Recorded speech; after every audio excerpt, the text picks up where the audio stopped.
భయ్ నమస్తే. నమస్తే. అస్సలాం వాలేకుం. నమస్కారం. ఓకే, జగన్మోహన్ రెడ్డి గారి గురించి ఈ మధ్యకాలంలో కొంచెం వైసీపీ నాయకులు మాట్లాడుతున్న మాట క్వశ్చన్ మిమ్మల్ని అడగాలని. జనం అంటే జగన్, జగన్ అంటే జనం అంట. ఎక్కడికి వెళ్ళినా వేలాదిగా లక్షలాదిగా వస్తున్నారు జనం.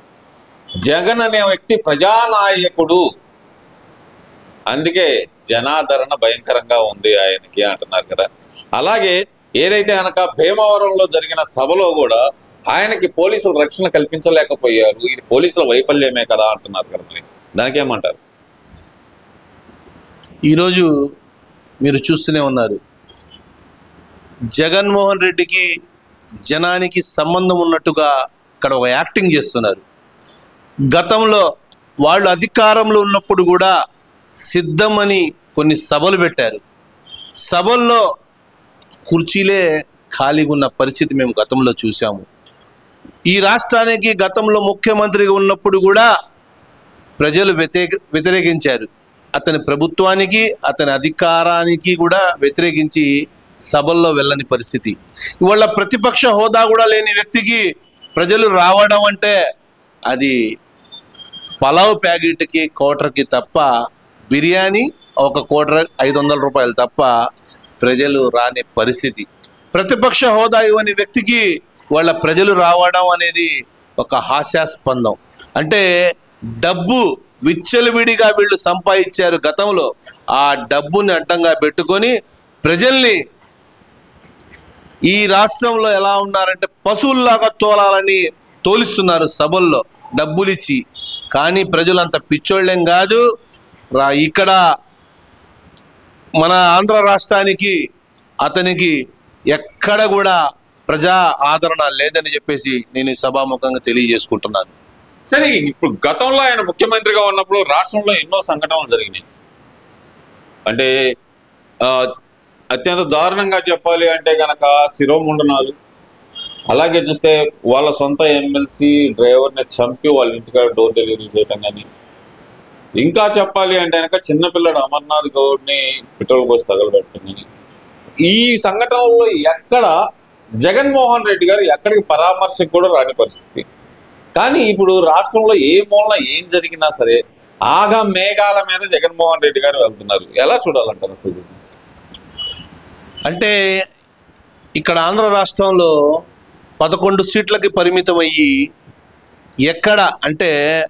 ఎక్కడ పోరాడాలా, ఎక్కడ పోరాడకూడదు అని కూడా తెలియని వ్యక్తి ప్రజల సమస్యలపై పోరాడడానికి అసెంబ్లీకి వెళ్ళాలా, ప్రతిపక్ష హోదా లేకపోయినా కూడా కూర్చొని వాళ్ళ సమస్యలను పరిష్కరించాలా. అసెంబ్లీకి పోకుండా ఎక్కడో రౌడీ షూటర్, గంజాయి బ్యాచి, లేకపోతే ఏదైనా కులానికి సంబంధించినటువంటి వ్యక్తులతో ఏదైనా జరగరాని సంఘటనలు జరిగితే అక్కడికి పోయి ఏదో ఈ రాజకీయం చేయాలి, నేను కూడా ఈ సోషల్ మీడియాలో, ఈ టీవీల్లో, ఈ ఛానల్స్లో నేను కూడా ఉన్నాను అని ఈ రాష్ట్ర ప్రజలకి తెలియజేయాలని చెప్పేసి రావడమే తప్ప ప్రజల సమస్యల మీద ఏదైనా పోరాడాడు. ఇక్కడ ఈ రాజధాని అంత సర్వేణంగా జరుగుతుంది పనులు. ఇక్కడ ఈ రాజధాని గురించి ఎప్పుడైనా మాట్లాడా? ఇక్కడ అభివృద్ధి జరుగుతుంది, ఇక్కడ కంపెనీలు వస్తున్నాయి, దీని గురించి ఎప్పుడైనా జగన్మోహన్ రెడ్డి మాట్లాడారా? ఎంతసేపటికి మావిగనని ప్రజలకి మాయమాటలు చెప్పి అటు వెళ్ళే పరిస్థితి తప్ప ఇక్కడ ప్రజలకి ఉన్నటువంటి సమస్యల మీద పోరాడే నాయకుడు ఈ ఆంధ్ర రాష్ట్రంలో లేడు.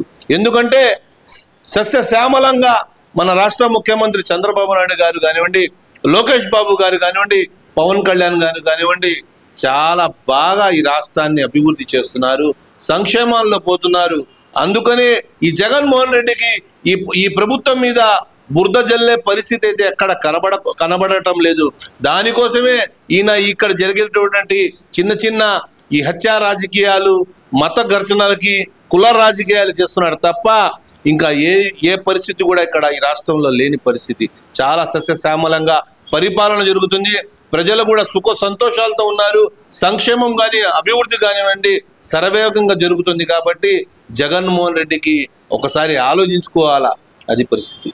అంటే ఈ మధ్యకాలంలో ప్రతి చోట అంటే జగన్మోహన్ రెడ్డి గారు మాట్లాడుతున్న మాటలే, నేను తప్పుగా అనుకోవద్దును, నీకు క్వశ్చన్ అడుగుతున్నందుకు నాకు కూడా బాధగానే ఉంది.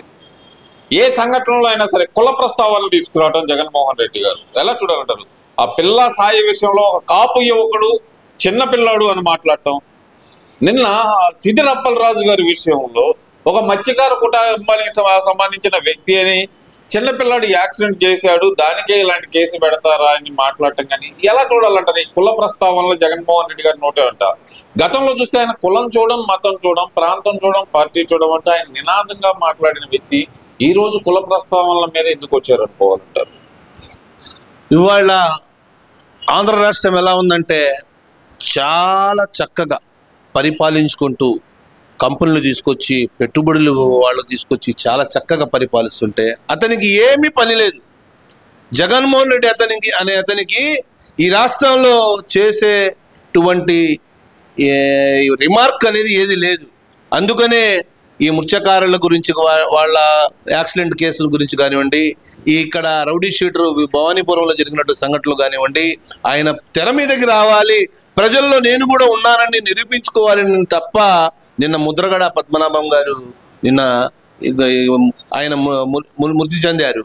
ఆయన శవానికి వాళ్ళ సొంత కూతుర్ని కూడా రానికుండా చేసి రాజకీయం చేశారు.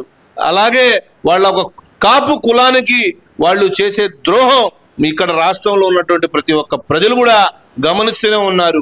ఎవరు ఆపారు వాళ్ళ సొంత కూతురుని? ఎందుకు ఆపారు? మనస్పర్ధాలు అనేది ఉంటాయి, అన్నా తమ్ములకు ఉంటాయి, తల్లిదండ్రులకు ఉంటాయి, కొడుకు పిల్లలకు ఉంటాయి. ఈ సమాజంలో మానవ పుట్టినవాడికి ప్రతి ఒక్కరికి మనస్పర్ధాలు ఉంటాయి. కానీ ఇలా మృతదేహానికి చివరి చూపు కూడా వాళ్ళకి సొంత కూతుర్ని కూడా చూపించకుండా చేసినట్టు వైసీపీ కాదా, వైసీపీ బ్యాచ్ కాదా అని చెప్పేసి నేను ఈ సభాముఖంగా తెలియజేస్తున్నాను. దీనికి రాష్ట్రము ఆయనకి అంత్యక్రియల కోసం రాష్ట్రంలో లాంఛనంగా చేస్తే దాన్ని కూడా అడ్డుకున్నారు ఈ వైసీపీ నాయకులు. ఇప్పుడు అలాంటి గౌరవం ఆయనకు అందకుండా ఎందుకు చేశారనుకోవచ్చు? అది అత్యుత్తమ. ఎవరైనా సరే ఒక రాజకీయ నాయకుడు కానీ, రాజకీయాల్లోకి వద్దాం అనుకున్న వాళ్ళు కానీ, లేదంటే కనుక పోలీస్ డిపార్ట్మెంట్ లో కానీ, మిలిటరీలో కానీ ఇలాంటి సేవలు అందించిన వాళ్ళకి మాత్రమే అలాంటిది వస్తుంది. అలాంటి అధికార లాంఛనం కూడా ఆయనకు అందకుండా వైసీపీ నాయకులు ఎందుకు అడ్డుకున్నారు అనుకోవచ్చు? అంత కక్ష ఉందంటారా ముద్రగడ గారి మీద? ముద్రగడ గారి మీద కక్ష ఉండడం ఒకటి. రెండోది, ఈయనకి ఈ లాంఛనాలు ఈ రాష్ట్ర ప్రభుత్వం చేస్తే కాపు కులాలు ఎక్కడ మా వైపు వైసీపీ వైపు లేకుండా తెలుగుదేశం పార్టీ వైపు ఇప్పుడు ఉన్నారు. ఇంకా ఉన్నటువంటి 10% కూడా ఇక్కడ తెలుగుదేశం పార్టీ వైపు వెళ్తారా? రేపు రాబోయే రోజుల్లో ఈ 11 సీట్లు కూడా రాకుండా మమ్మల్ని జీరోకి పరిమితం చేస్తారని ఒక భయంతో నిన్న ఒక క్యాస్ట్కి సంబంధించిన ఒక కులానికి సంబంధించిన రాజకీయం చేశారని నిదర్శనం మనం అందరం చూసాం. ఈ రాష్ట్ర ప్రజలు కూడా చూశారు. రాబోయే రోజుల్లో డిపాజిట్లు కూడా రాని ఏదైనా పార్టీ, ప్రాంతీయ పార్టీ ఉందంటే అది వైసీపీ అని చెప్పేసి నేను తెలియజేసుకుంటున్నాను. Thank you.